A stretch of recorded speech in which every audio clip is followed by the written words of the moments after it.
I bet you probably know that the most common way that police catch speeders is with radar, but I bet if you're ever actually curious about radar, the question's probably popped in your head before.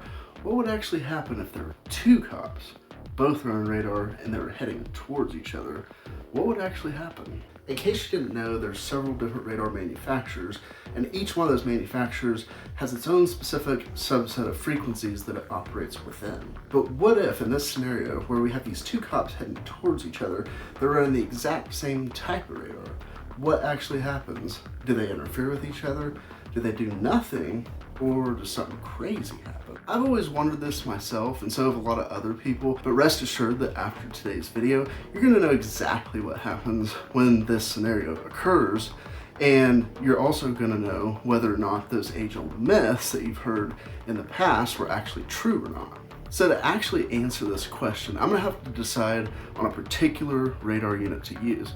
Now, what I'm gonna use is the Stalker DSR-2X, which is a very robust and popular unit that's used pretty much everywhere within the United States. As far as the frequency that these operate on, Stalker uses the 34.7 gigahertz frequency, but to be clear, they typically aren't actually 34.7 gigahertz exactly. In the radar world, there is a frequency tolerance, and for pretty much any unit out there, the tolerance is going to be plus or minus 100 megahertz. So in the case of Stalker radars, the frequency can be 34.7 gigahertz plus or minus 100 megahertz. So the actual range that these can span from is actually 34.6 to 34.8 gigahertz. This basically means that the radar signal can be anywhere within this range as long as it's been properly maintained and calibrated. As you'll see when I turn the radar on, I'm going to turn the front and back antennas on, and you'll see that there will be two distinct frequencies. So here's the front antenna. And as you can see, it's 34.736, and I'll turn the back antenna on. And you see it locked onto another one. So we can look at the two different distinct frequencies, 34.686 and 34.736. Okay, so now I've got my mixer set up to receive the front and back antennas right here. So we got both of them pointing into this WR28 waveguide, and it's gonna get mixed down in the RF Explorer. We'll be able to read it. So I'm gonna go ahead and turn the front antenna on, and you can see it popping up right over here. It's 4733, so that's 34.733. And then now we'll turn the back antenna on.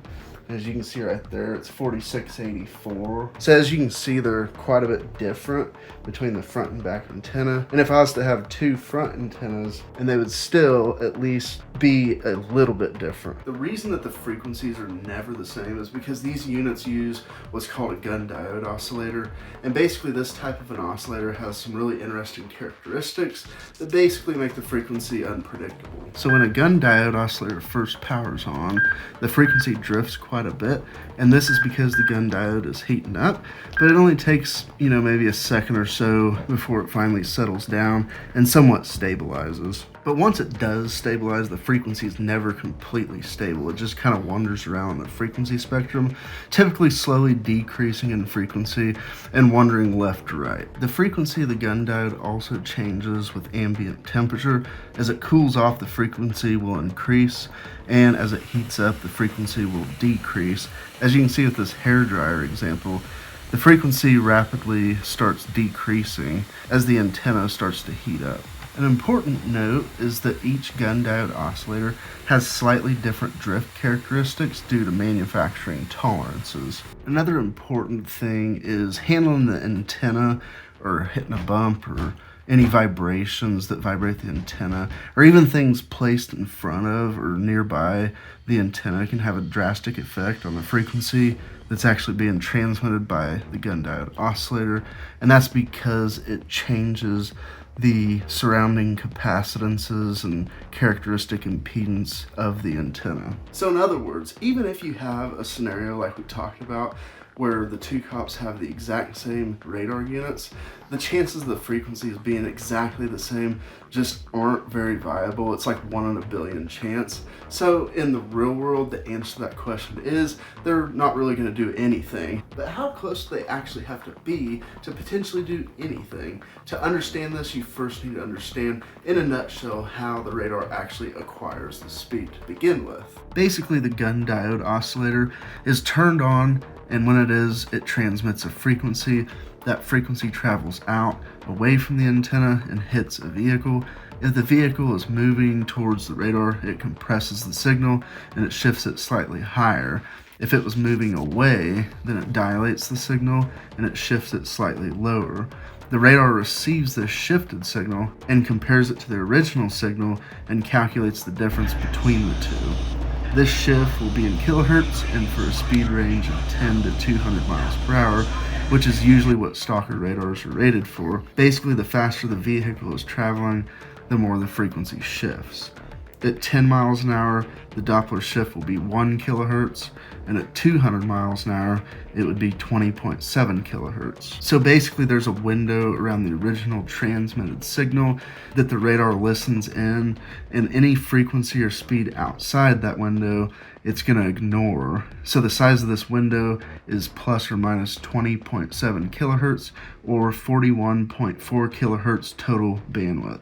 So basically, for another radar signal, like in the original scenario with the two cops coming towards each other, the frequency of the other radar would have to be no more than 20.7 kilohertz above or below the other radar's frequency. Because of the super skinny window that the radar is listening in for the return signal, this even further cuts down on the odds given all the different variables.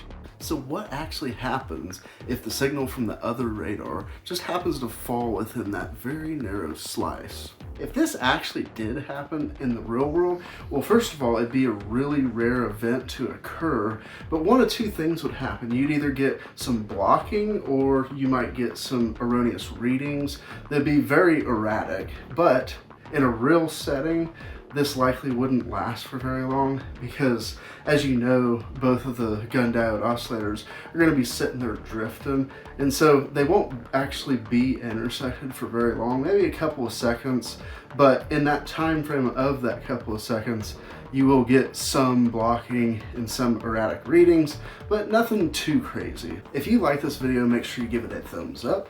And next week, I'm gonna be going over exactly how a radar detector actually works, like with all the internals. I've built one myself and I'll show you, and we'll go over each part of it and explain it. So if you're up for that, go ahead and hit the subscribe button, and then hit the bell notification so you'll be notified when I actually come out with it, which will be next week. And we'll see you next time.